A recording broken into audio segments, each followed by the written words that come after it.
Welcome to Fort Damn and Gold. Today we're going to do a quick hitter because, shit, why not? All right, so we had no plan on recording today, but a couple of things happened. We talked about Rudy in our last show. My buddy Dick here sent me a dick pic of a ESPN post where today, 24 years ago, the movie Space Jam was released. So my brain got rolling a little bit. And then DeAndre Hopkins had to remind me of how bad the Texans fudged up this offseason. So I said, boom, we're making an episode. We picked a bottle, and we're going to talk sports movies while we enjoy some Old Forrester 1920. And for those who aren't familiar with Old Forrester 1920, we're talking about a 115 proof whiskey here. It's got quite a very pleasing, pleasurable, if some would say, nose and palate. We actually recently reviewed it in a whiskey group, and we both find to actually enjoy it quite a bit. It's become, at least for me, a new favorite. One of the other things that happened today, and I think it's late breaking as we're recording this, is Will Muschamp is no longer the head coach of the other USC. So what does that mean? How important is that? Do we really give a shit? So we'll talk about a few of those items today, and let's just kick it off. I mean, DeAndre Hopkins, let's talk about it, Kurt. How are you feeling about that? Oh, I wanted to drink. That's what I wanted to do. I wanted to instantly drink. I mean, but how does that make you feel? Well, like it's like a big no shit. You knew that was going to happen. So as I'm watching the play, I see DeAndre Hopkins by himself. All right. He's solo to the left. I'm like, okay, that's where the ball's going. You literally just have to throw it up there to him for a chance. Sure enough, Kyle Murray does Kyle Murray things, gets his chance to just flick his wrist, and the ball goes 50 yards. And then what do you know? 50-50 ball. That's not 50-50 when Hop goes up. That's 80-20. And what do you know? Boom. Dagger. Got them hops. I mean, you knew that was going to happen to the Texans. You knew it was one of those things that they were going to regret. And here we are, sitting at the records where they're at. But so you're really dealing with decisions made by a man that's no longer there. And now they're even talking about Romeo Cornell. What is it? Cornell? The fuck is his name? I don't want to talk about that because I don't want that to happen. I love the guy, but no, it's not that hard. Yeah, but they're talking about him making him the full-time head coach. I mean, let's just kick it around. I mean, who else? What other options do you have this year or next year? No other options. The second that Bill O'Brien was gone, I said, get Eric Bieniemy. That's it. No interviewing. There's nothing else to do. You have the offensive coordinator right now, putting him with Deshaun Watson. Well, I mean, what else? They were saying that they may have to go with Romeo because of the whole they don't know how interviews are going to be able to go during the offseason. Make the phone call and hire the guy. The end. All right. So, movies. Sports movies. This was one of those that I didn't have to really do any research at all. Oh, you want to talk about the nose on this 1920, though, first? This is actually my second bottle. That bottle I bought actually went into the creation of the 1915 that we've talked about that we'll actually be drinking hopefully here in a few weeks if you don't get the COVID. And on the flip side of that, it's actually been airing out for me. And I'll admit, I think the taste palette is a little bit different and the nose slightly different from the last time we drank it. So I'm curious, what are you getting on your nose? Yeah, this was one of those bottles I didn't have to let open up. I loved it from the first glass. The nose, as I'm diving back into it again, yeah, it's still there. I'm getting chocolate and some brown sugar, but I remember from the tasting we did, I get like a vanilla ice cream thing. Of course, it's going to have some heat because it's 115, but I actually get a nice, smooth vanilla ice cream back there. Yeah, I get the same ones. I get the vanilla, the chocolate, and if I look back at some of the notes that we made last time, or at least I took, you get a little bit of oak. But I also picked up blackberry off of the nose. I know that's very odd, like a blackberry and a cherry, sort of. and I've been trying to really place what that sweet, consistent flavor through the nose, even onto the palate is. I think that's where I keep coming back to. Is it's like a dark fruit. All right, we'll get to the taste more towards the end. Let's get into this movies conversation, man, because I think we could be here all night. Didn't have to do too much research. One of those that once I said, let's do this topic, I knew we were going to be able to rift. So we came up with a couple categories as we sit and enjoy this glass of 1920. But before we get into those categories, let's talk about ones that maybe didn't make our list, but you enjoy watching over and over and over. You got any of those? Yeah, I've actually got quite a few of those. I think for me, I mean, you've got they didn't make my list on these categories that we built out, but I think they're definitely honorable mentions that we can't not talk about. Remember the Titans. I mean, that's a classic one. At least we were growing up, right? It was one of those. We think we all did the fucking dance in the locker room. Although Kurt here doesn't like to talk about high school. That's a drink. And let me go ahead and get that out of the way. I think you got Moneyball. I mean, hell, you can even talk about Dodgeball, right? It's an American classic right there. The one that is really sticking out to me, though, that I didn't put on this list, but Days of Thunder. I mean, I remember growing up watching that all the time. I mean, that was in Tom Cruise's heyday, and the lines, the creation, the story behind it were just so like 1980s raw, but at the same time, it wasn't this true, heroic story all the way through. Like you've seen a lot of these sports movies where who the good guy is and he's the good guy all the way through.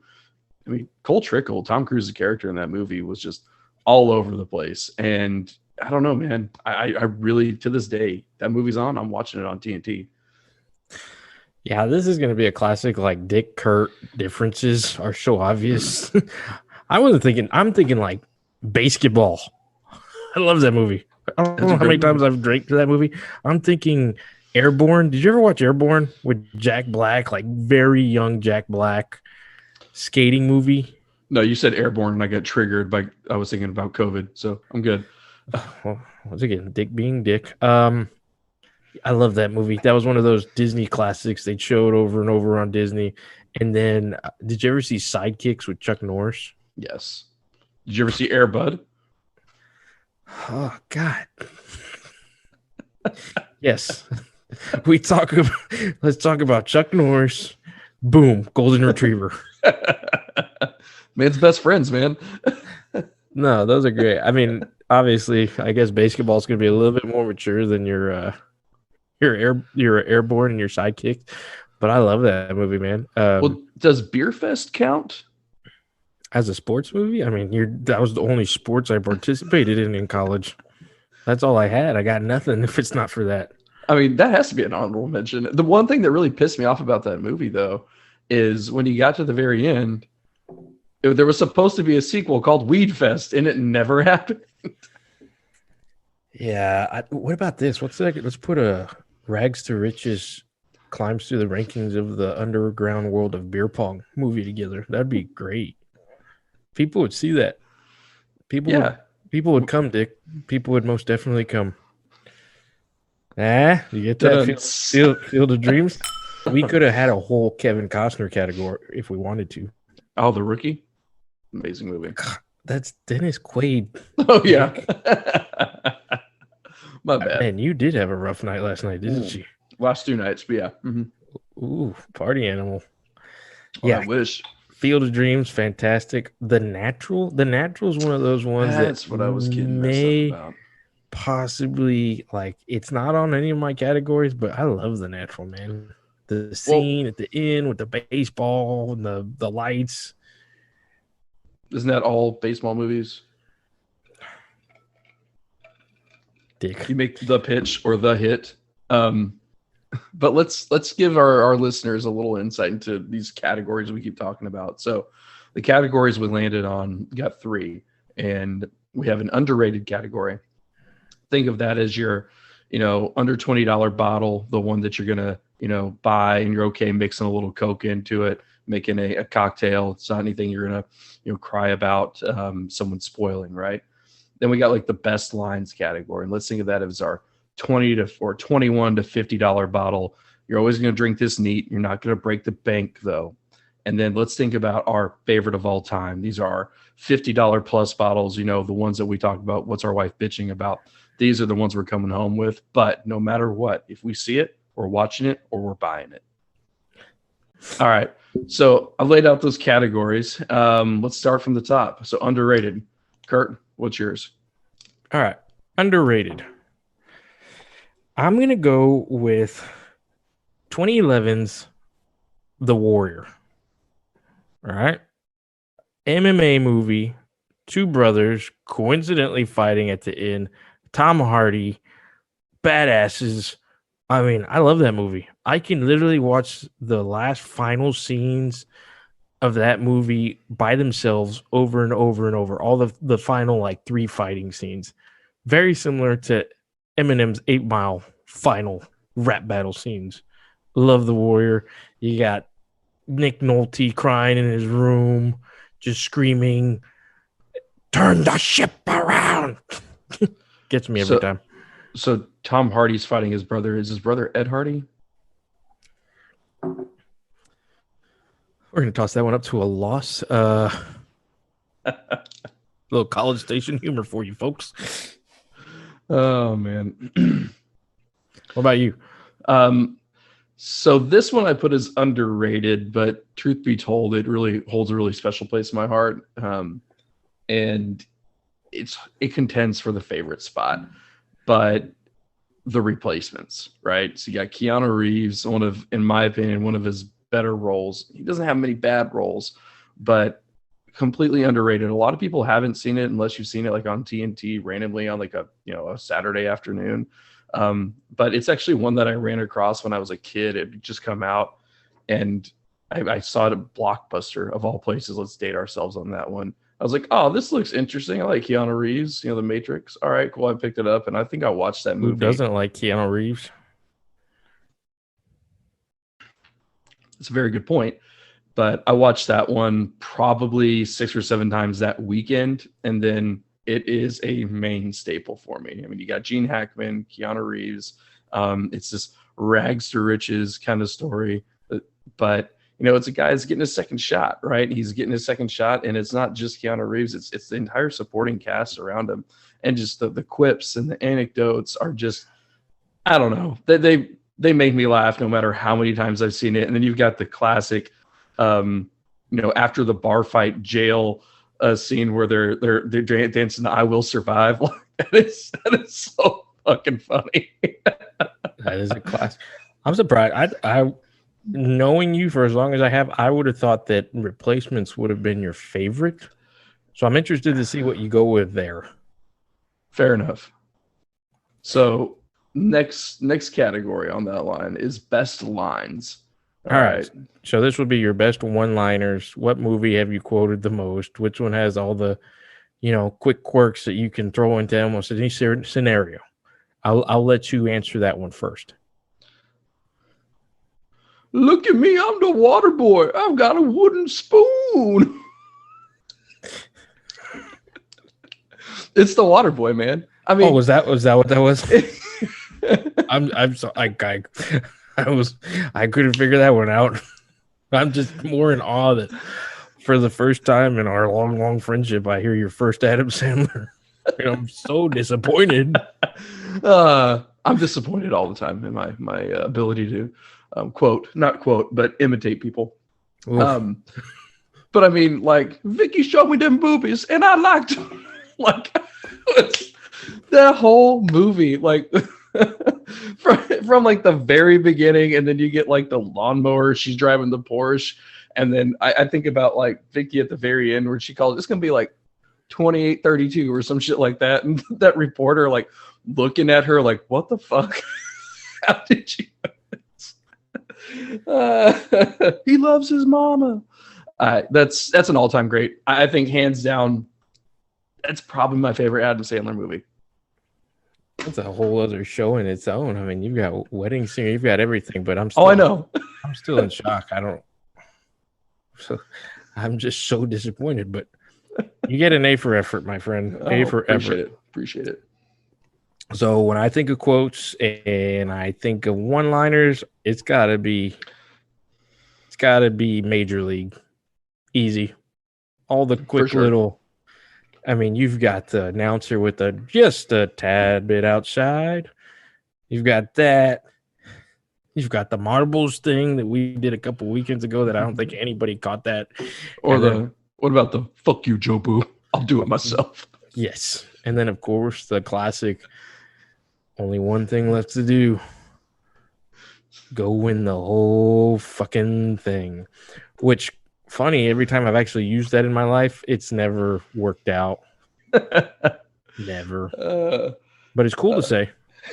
It is indeed. Yeah, it's a great movie. I really think that the one thing I remember the one thing that still sticks out to me today is every time I watch an Allstate commercial, I'm like, oh, that's the Joe Boo guy. That's the only way I know his name. Like, that's where I know from. Did you watch SNL this past weekend?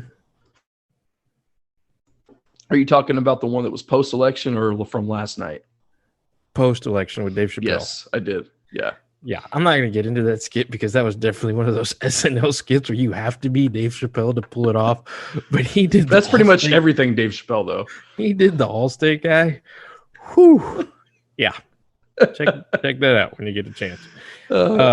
Wasn't that where Pete Davidson's like standing in the back, like losing his shit, trying to hold it together? No, but I really am made of chocolate.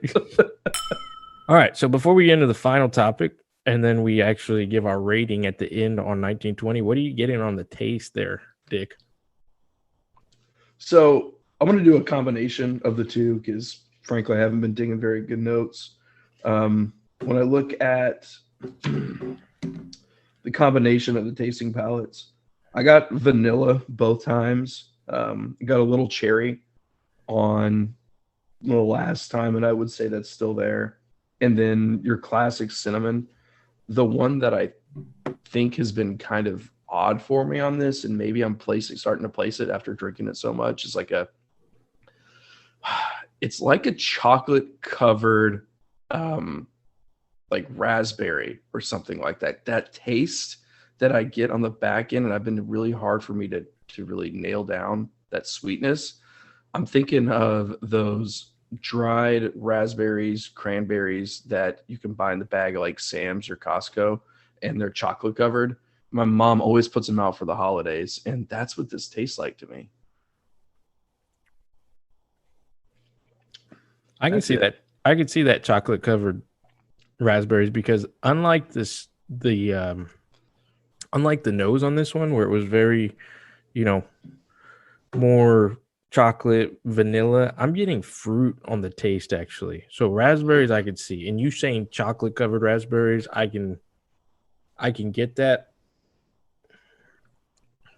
Mine's more of a cherry, a little bit of that. I think I get this with all the higher proofs.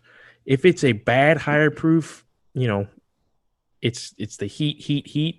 But on the good higher proofs, like we've talked about, like Maker's Mark cast strength, I get that good syrup, maybe like a cola syrup, not necessarily a maple syrup, and this one definitely has that. Like a high end maple syrup or something like that. Not necessarily maple syrup. Like I said, like a cola syrup. As if I'm back in the 1950s, like a cola. No, like a fucking like a high fructose corn syrup. Yes, cola. Yes. Like I'm changing out the machine with the fucking the dispenser with the syrup.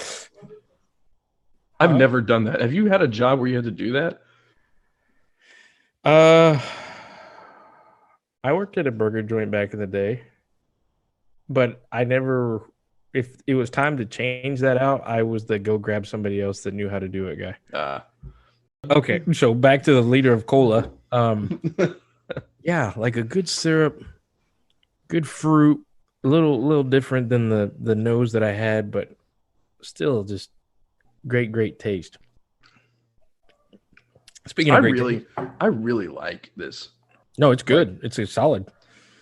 Like I know you had the 1920, 1897, right? Or you had the Old Forester 1897 rather, and you didn't like it. Not at all.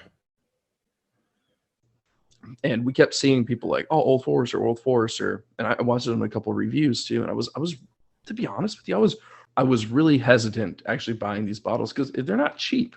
You know, I think 1910 is like 51 and 1920 is like 55 or something like that. No, and we've talked about this on the show where I've told you my theory. If I don't like a brand's lower end stuff, I don't tend to like their higher end stuff, and I don't want to throw them under the bus. But I'll say Hoofer Tuverd label brand, and my theory on it's the stuff I don't like, just longer in the barrel. That wasn't the case with this. I did not like the 1897. I ended up killing the bottle by making multiple old fashions. That was a game changer for it. But 1920, I'm really enjoying. But that goes back. Maybe it's because it's in my sweet spot. Maybe. I mean, last night, my buddy and I killed a bottle of High West Rendezvous Rye, or the double rye rather. The double rye, and it was a single barrel selection through specs.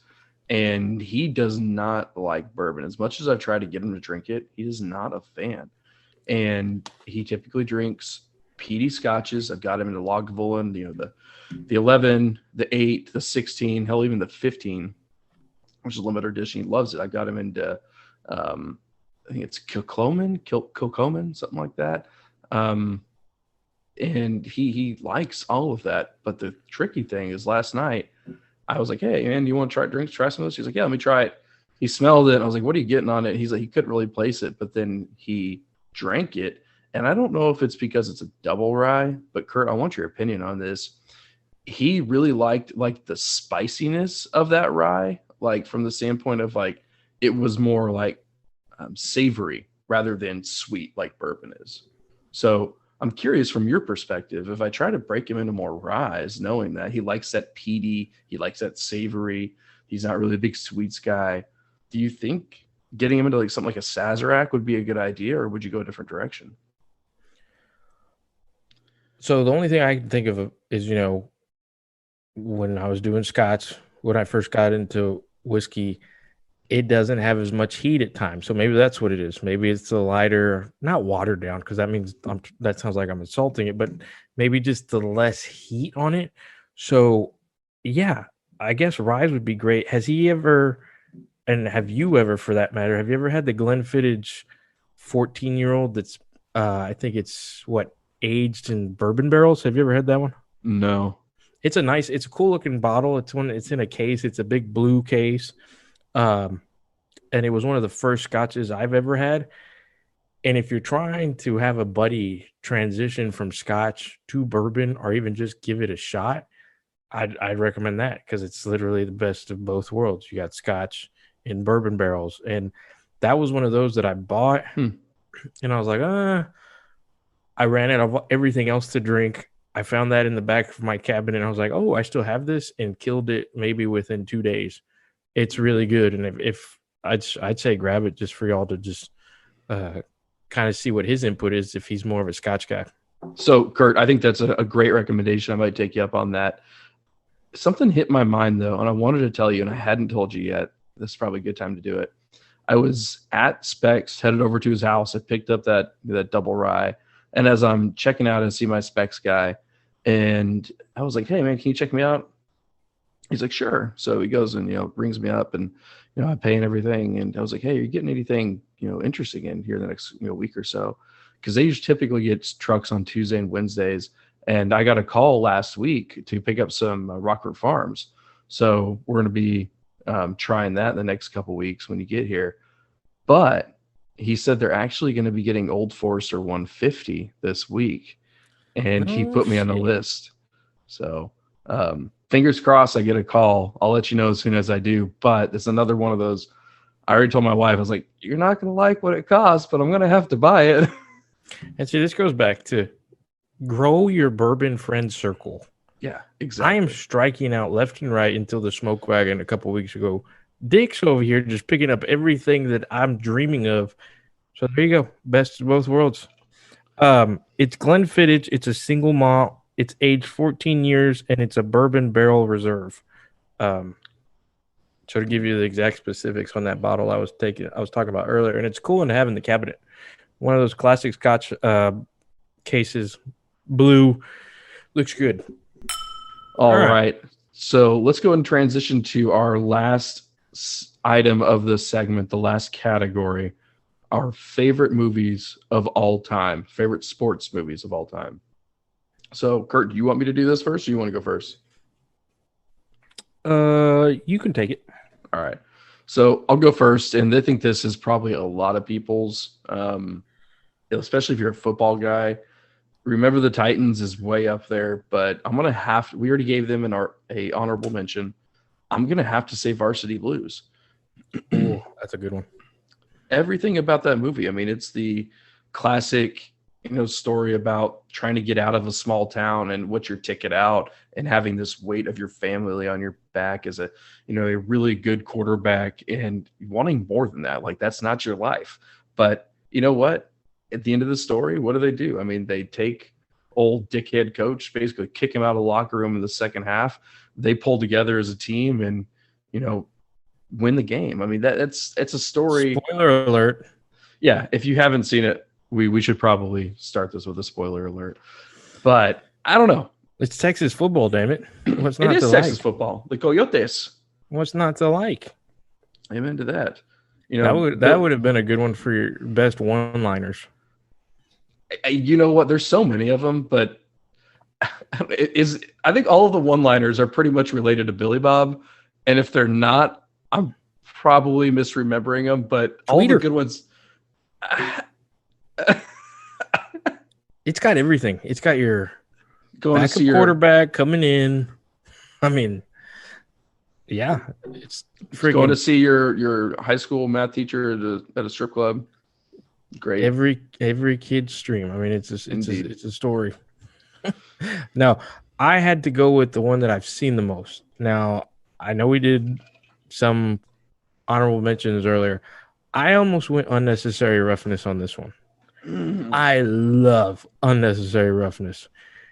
And when I thought about the movies that I've seen the most, that's probably up there.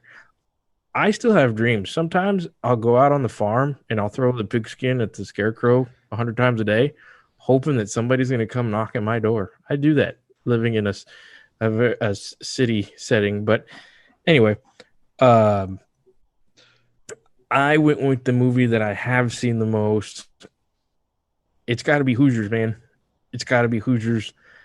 Gene Hackman, favorite actor of all time. We said Kevin Costner could have his own category. Gene Hackman's the GOAT in my book, and I've seen Hoosiers probably almost as many times as I've seen the movie Goodfellas. So we're talking 90-something times. Love Hoosiers. That's got to be my all-time favorite. Indiana basketball, small guy versus big guy, underdog story. What's not to love? For sure. I mean, one of mine and one of yours both have the same coach in it. Well, we went down a couple rabbit holes, but I'm going to go here, and we may leave this in, we may take it out, but there's one movie and 2 shows I want to get your thoughts on. And I'll give my initial thought, but I want your thought, because I don't think we've ever talked about this. Any Given Sunday. Ooh. Al Pacino. Like, how did that not make our honorable mention list earlier? Because this was one of those where there was so many. If the listeners are going to be like, you missed this one, this one, this one. Any Given Sunday. And email us and tell us what we missed and why it's better than what we picked. Any Given Sunday has probably the greatest motivating scene ever in the locker room. I've been doing this a long time. We either come together as a team or we crumble. Which I totally misquoted, but something like that. You know where I'm going. That scene, I don't care if I'm taking out the trash. I'm going to take out the trash with fucking vengeance, man. That scene gets me pumped. I'm changing my son's diaper, I feel bad for my son because I'm going to change the shit out of that diaper if I hear that speech. Well, hopefully you do change the shit out of that diaper. I'm just glad that I'm not the only one giving bad impressions tonight. That was a great Pacino impression.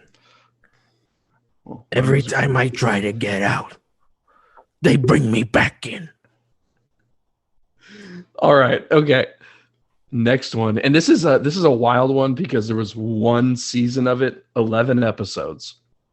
But when it hit, it was the shit for me. I know what you're talking about, and I'm going to say Playmakers on ESPN. Yes. It sucked.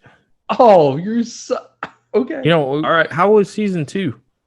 They didn't have one. Oh, okay, exactly. Yeah. But there's a lot of shows that had one season that I really like. Maybe I just have bad taste in shows. But Playmakers. That was the one that it ended with a flag on the play, and the season ended, and that was it.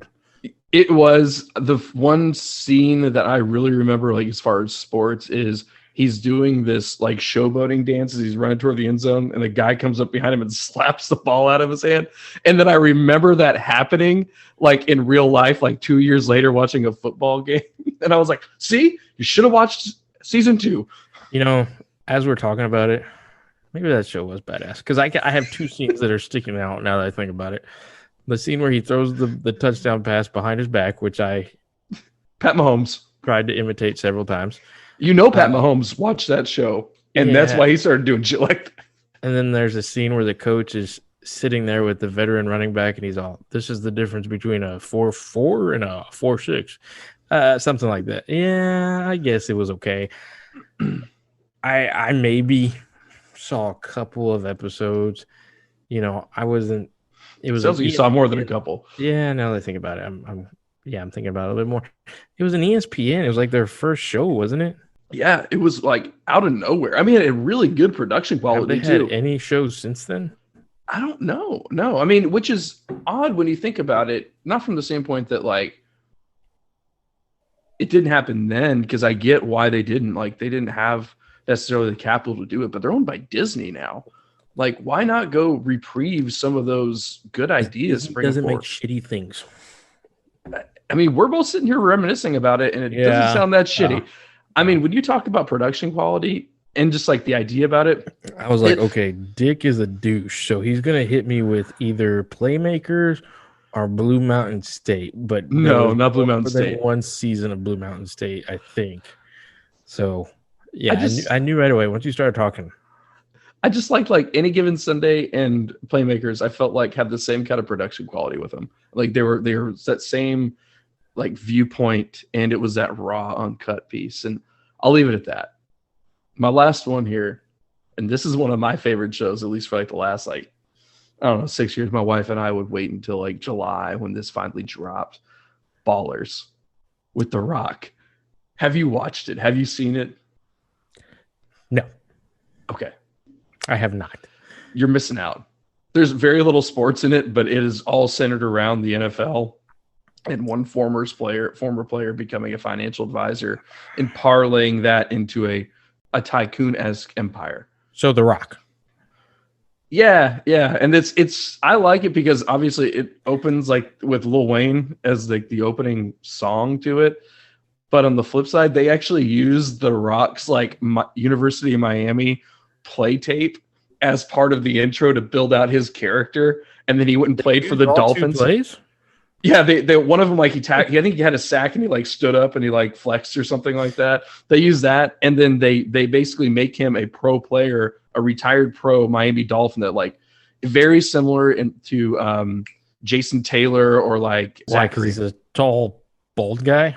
Well, tall, bald guy who played defensive end for those Miami Dolphins for a long time. But also, what's his name? The linebacker from like the 90s, 2000s? Zach Thomas, yeah. The Texas Tech Red Raiders, Zach Thomas? No, I mean, he's not that win, but yeah, sure. That win? You threw your guy, I threw my guy, all right? Yeah, but my guy didn't have as many injuries as your guy. That's true, but he's dead win. Yeah, no, Ballers was okay from the way you're explaining it, because I have not seen it. You know, now that I think about it, sports series, except for Brockmire, I don't know why. I guess I'd rather watch sports or sports movies. You know, I'm a Entourage guy. I loved Entourage on HBO. That's probably my all-time favorite. You know. but none of them compare to the league. Yes, sir, Dick. We will be talking a lot of quarterback talk in our next episode because as we were doing our, I guess you'd call them outtakes, we had a whole side riff that deserves the attention of a full episode. So we'll be talking number one draft picks. We'll be talking quarterbacks overall. We'll be doing what's in our glass. We'll be talking about what our wives are bitching about again because, as I've said, Dick ran across these magical bottles that I just can't find. And I'll even leave you with a quote in honor of the great Paul Hornung, the Notre Dame legend, Green Bay Packer, who passed away this week. One of his all-time best quotes: "Never get married in the morning because you never know who you'll meet that night." Have a good one. To the next snap, to the next dram. Adios. Drink on, my friends.